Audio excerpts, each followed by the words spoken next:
కీర్తన గ్రంథము 133వ అధ్యాయము.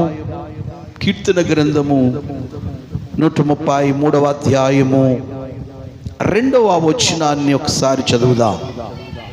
అది తల మీద పూయబడి అహరోను గడ్డం మీదుగా కారి అది అతని అంగీలంచు వరకు దిగజారిన పరిమళ తైలము వలె ఉండెను.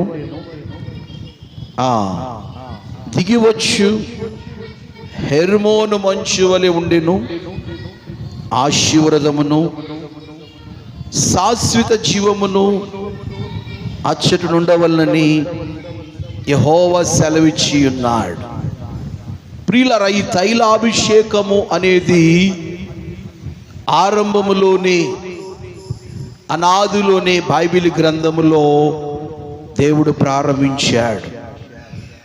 ఈ తైలాభిషేకం అనేది మొట్టమొదటిగా ఎవరికి జరిగింది బైబిల్లో అంటే అహరోనుకు జరిగింది. చెప్పకూడదాం, అహరోనును దేవుడు సిద్ధము చేశాడు.